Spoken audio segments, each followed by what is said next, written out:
What's up, everyone? It is Sterling White here. I'm going to go ahead and wait for a few folks to come in. Today is Sunday, and thank you for tuning in to this live stream today. And let me ensure that if everyone who is on, we've got Facebook that's going on, I've got YouTube as well as the BiggerPockets. I'm live on there as well, the actual site. So those of you who are on Facebook and YouTube or just anywhere, just let me know that you can hear me and just comment below. And so I'm going to wait for a few folks to go ahead and jump in here. And one thing, got some good news for everyone, is there was a Maurice Good and also Hassan, who were the great individuals who shared the stream last week, and we had a phone call. I think we had one, both of those over the past 2 to 3 days, and they went very well. So I do hope to those individuals I did bring some value to you. So let me go ahead and check here. All right, looks like everyone can hear me. Thanks for joining in, Larry Christoph. YouTube Brad Sterling, thank you for joining. We got Wylan that's joining in. Gay. I'll just say Wylan. Waylon Gay. And then we've got Clay Shepard. Thank you for joining. We've got Jody Cowley. And those of you, I'm here in Indianapolis, Indiana. It's nice and sunny. Please comment below as well and let me know where you are from. So today, for those of you who like and also share the stream, is I will be picking one person to get the free copy of the book on rental property investing, or let me make sure I got that title right. The book on managing rental properties by Brandon Turner. And then also for 2 other people, I will be picking for you to have a phone call with myself. So again, I will repeat that, is those of you who stream and also those of you who share and also like the stream, I will be giving away a free book, which is by Brandon Turner, the book on managing rental property. And then the for 2 other individuals, will be having a phone call with myself. So we're doing tons of giveaways. And again, those of you who are on YouTube, Facebook, and also on BiggerPockets //live, please, what was I going to say? I don't remember what I was going to say about that. But yeah, again, those of you comment below so you can hear me, which it does look like everyone is good to go. And those of you who are on Facebook, please like, also love, and do the wows. Love those wows so Facebook's algorithm can push this out to just about any. So Facebook's algorithm can push this out. So today we're going to be discussing the five profit killers for new landlords. And again, we are giving away a free book for those of you who share this stream and also like it on Facebook. And on YouTube, if you can share it on there too. I'll have to figure out how to look at the shares if you can share on Facebook. And then also 2 other people who do the shares, I will be picking them, and we will have a phone call and just discuss anything rental property related, multifamily investing, landlording, was it building a property management company. I'm here to ultimately bring value to everyone. So I'm gonna go ahead and jump into the content. Oh, we got someone from Tulsa. Thanks for joining, Karen Moore. You too, Crystal Johnson. We've got Lisa Serum. Hopefully I pronounced that last name correctly. And then I'm just going to give a couple more shout outs. Those of you who are on YouTube, thanks for joining. Wendy Miller, I am doing extraordinary. Thanks for asking how I am. Dario, thank you for joining from Florida.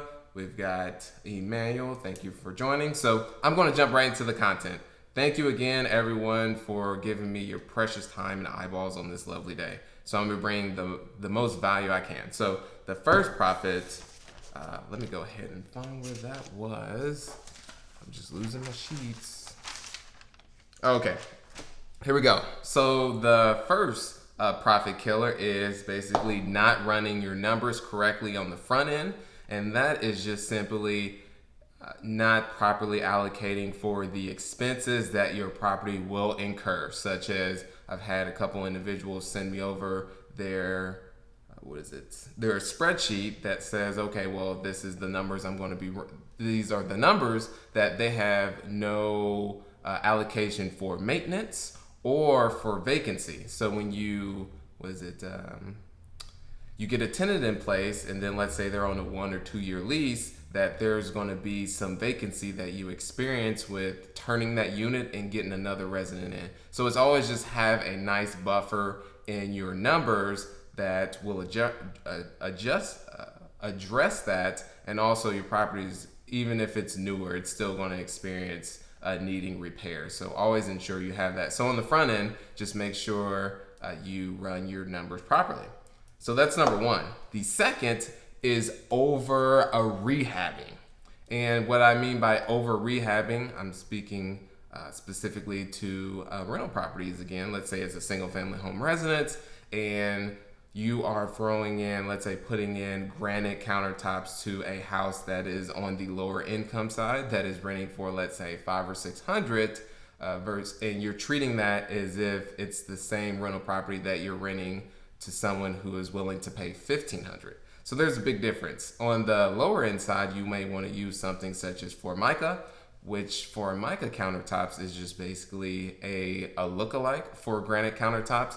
And then more on the higher end is when you throw in actual granite. So the ROI on your money, you just have to be a little bit aware of. So don't run into over rehabbing a property. And oftentimes that comes from landlords that want to go above and beyond, which is completely fine. But at the same time, you have to be very aware of the type of demographic that you're renovating that property to.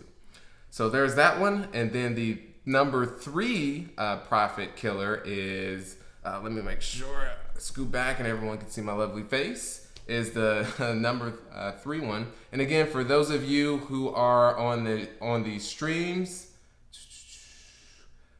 please comment with any questions, and I will also be doing my best to answer the questions at the end of the stream, and also try and do some throughout. But there's a lot going on, so I've got the whole octopus. So I'm trying to answer some questions on the go, but I'm gonna get through the content.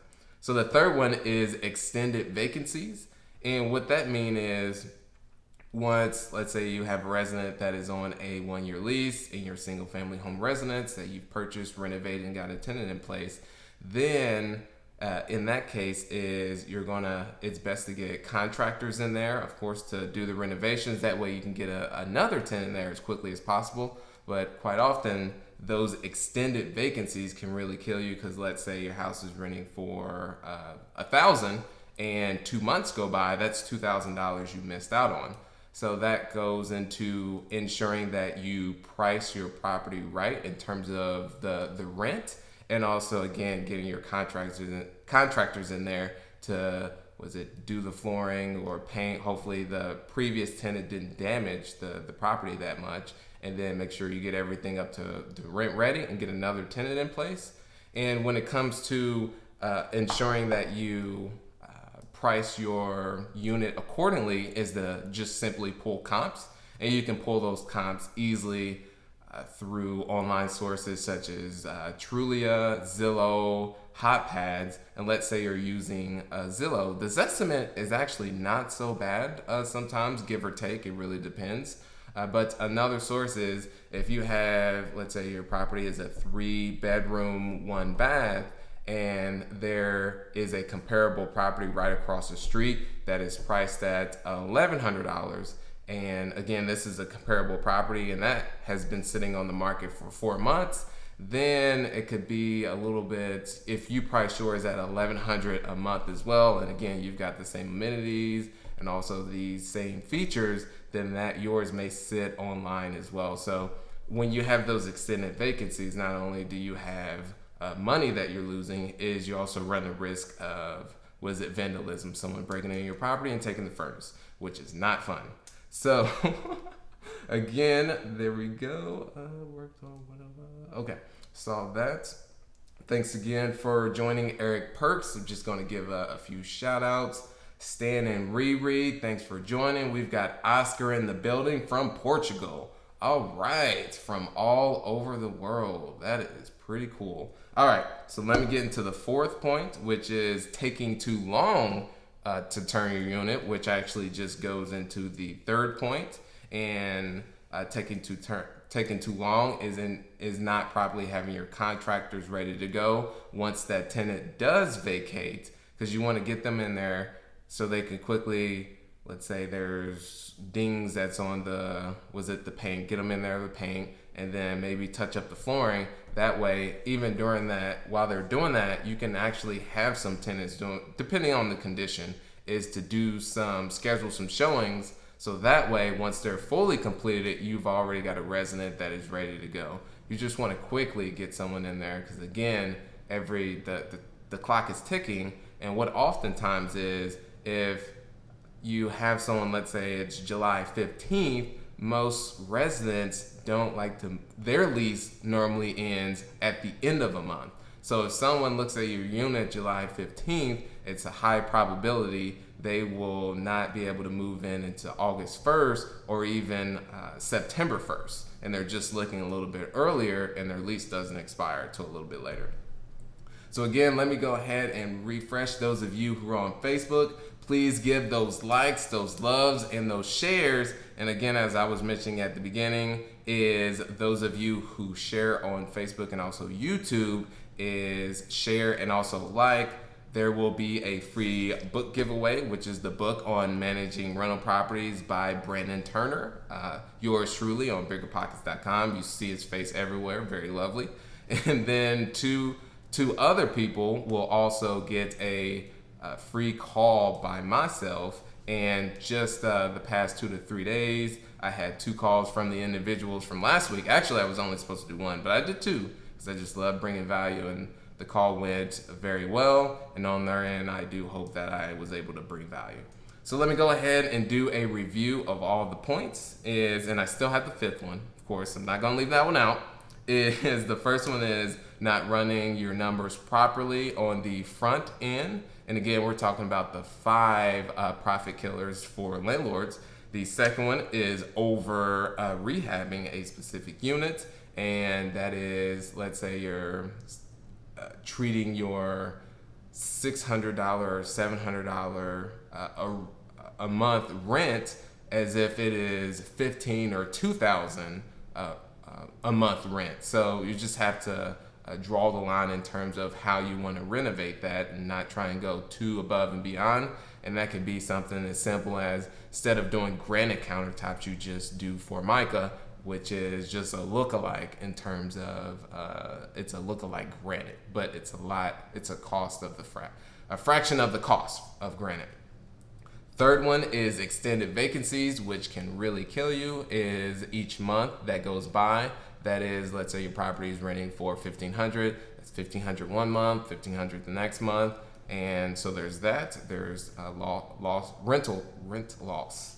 And then the fourth one is taking too long to turn those units. Get your contractors, maintenance, get them in there, get everything retouched up to be rent ready and get another tenant in place. But of course you want to do your screening, which leads me to the 5th point, is mismanagement.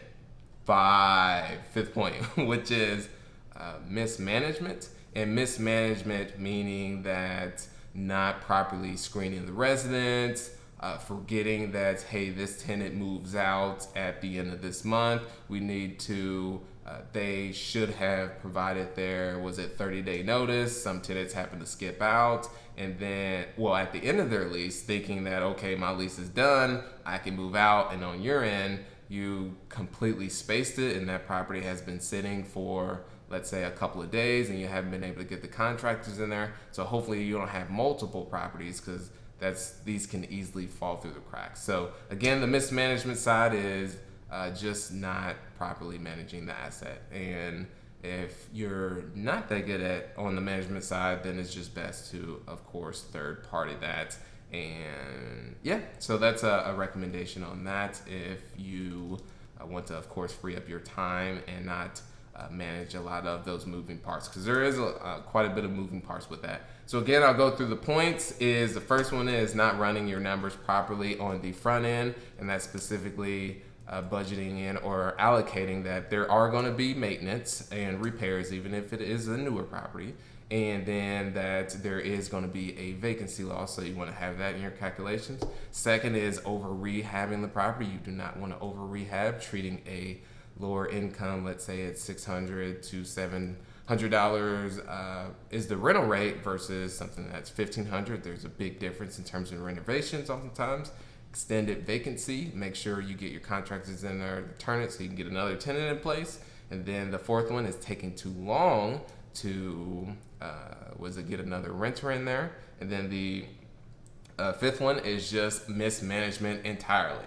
So, we've got Julie here from Madison, Indiana. Hey there, I'm glad I'm bringing some value to you, Gregory. Thank you for the kind words.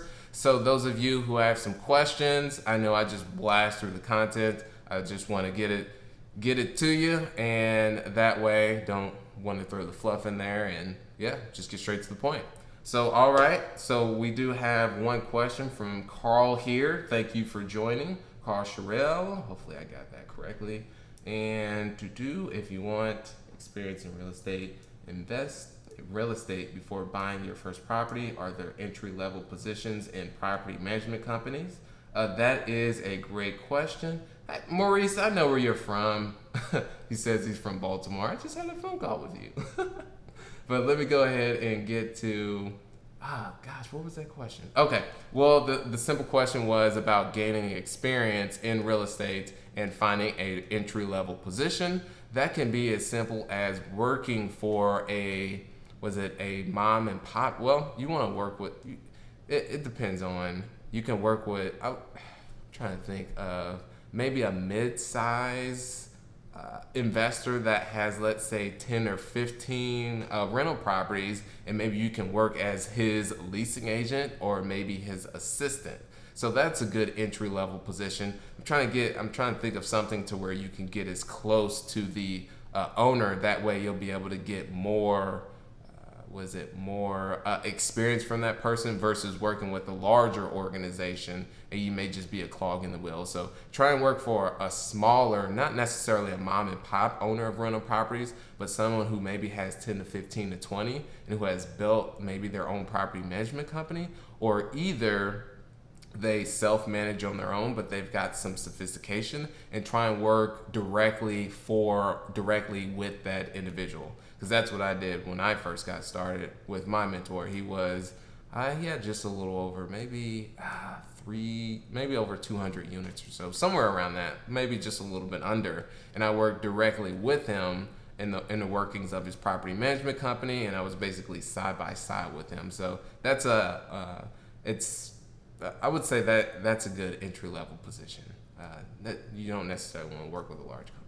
So we've got a question from H. Lee Carter, and thank you for joining. And again, I just want to keep mentioning throughout here, I am giving a giveaway. So those of you who like and also share this stream, one person will get the book on managing rental properties by Brandon Turner, and 2 other people who share and like or just share on YouTube, you will get a phone call with myself, 2 individuals. So, all right, so we got a question by H. Carter, and thanks for joining. I see you just about every week, so glad to be able to get you on here. When you started, you had a 50-50 partner. How did you guys split the business when you dissolved it with the multi-units?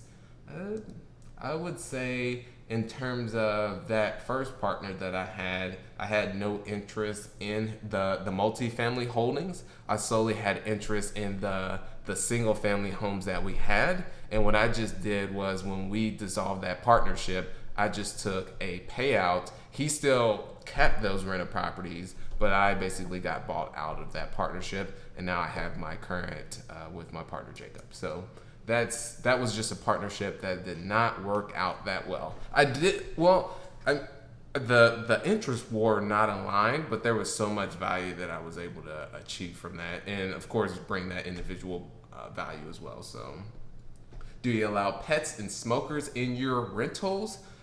Yes, in terms of non-aggressive pets in our units. Do not allow the smoking, however, though. And if we do walk through the unit and we do smell the smoking, that will be taken out of the security deposit, and that is what we mentioned up front in our when we're going over the points with the resident who will be moving into the unit, because they will try and neglect that. All right. So we got another question is, how do you pull comps? Which I mentioned that a little bit earlier, which is you can use Zillow, Trulia, HotPads. And if you have a 3-1 bathroom that is renting, you're looking to rent $4,000, and you have one that is across the street that is renting for, let's say, $1,100, and that is just got placed on the market, and there's other ones that, let's say there's one right next to it that's been listed at $1,200, and that's 4 days on the market, then in that case, then you could be in the sweet spot where listing yours at $1,100 is good, since that person just posted there. So pulling comparables is just look at when someone posted something, how another one, how long it's been there, and just ensure that if your property is very comparable to theirs and your rent is, let's say, $1,100, theirs is $1,100, but they've been 4 months on the market, then you may want to price yours a little bit lower to be more on the competitive side, because theirs may be a little bit above market, because the market will always tell you whether or not yours has been priced too high. I've experienced that. When it's priced too low, you will definitely see the demand, because people know. I'll tell you that. The second one is, how do you find contractors? And I would say the source that I use primarily is, and I haven't done it for a while. It's more of our project manager, who's a great person. He does, what I formerly use is, I would use Angie's List, which is a great source that has all these contractors, and you can type in the specific traits, whether that is flooring installation, bathroom remodeling. So there's one source, and then you can go through all of the reviews and then ensure that, okay, well, this person is reputable. The second one is using porch.com, and then you can also use Better Business Bureau. But always the most effective one is just getting referrals from other investors, and oftentimes other investors who, if they're giving their contractor enough work, then they most likely will not recommend that person. So you have to, most likely have to do some digging, because investors oftentimes do not want to give up their contractors, which makes sense, because that is one of the biggest moving parts in the industry, from my experience. So let me see about some other questions. We got Dan Fulch from South Korea. All right, awesome. How often do you do a walkthrough to check on the property? That is by Nolan Raber. That is a great question. I have not been on the trenches too much on that side. I do know our maintenance does have standard checks, but I don't know if that is monthly or bi-monthly. So that's a great question on that. Let me go ahead and jump over to YouTube and see what questions. What about curb appeal? Would it be overzealous to cover up asbestos siding with vinyl for $1,500 to $1,800 rents? That is by request Andy. I am unsure on that. That would take some researching on your end. I have not dealt with renting to someone between about $1,500 to $1,800. I'm generally between the range of about $700 to about $850 is where my sweet spot is. Someone asked, how many properties do you have? So myself, for those of you who are just tuning in, I am a contributor on BiggerPockets.com. I formerly was doing, buying and selling single family homes and selling them to investors across the nation for investment, as investment properties.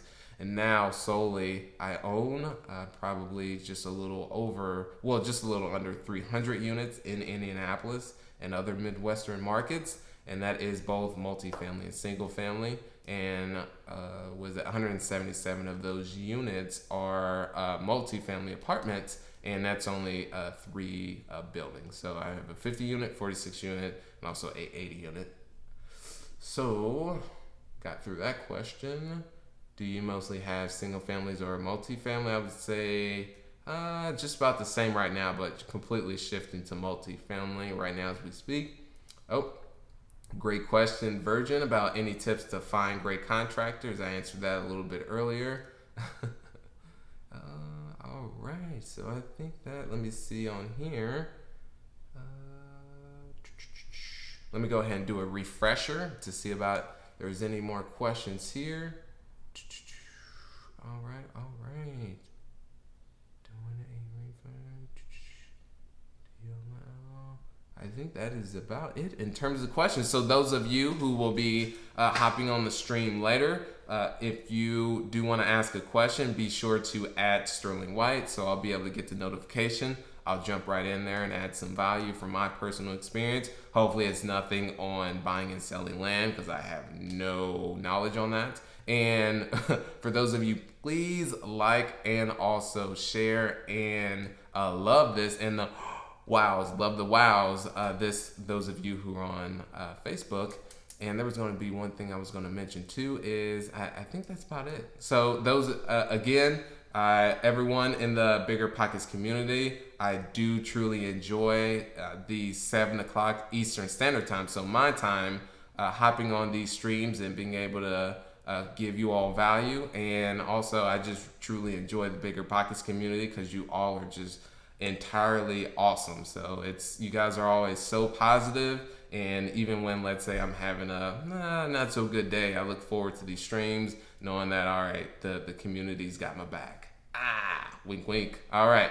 Well, again, those of you who will be hopping on later, do not hesitate to ask questions. I will jump in there and I'll be picking one person to get the book, the book on managing rental properties, and 2 people will be getting a free call with myself. So again, thanks everyone for joining. I'll see you next Sunday. Have a lovely day.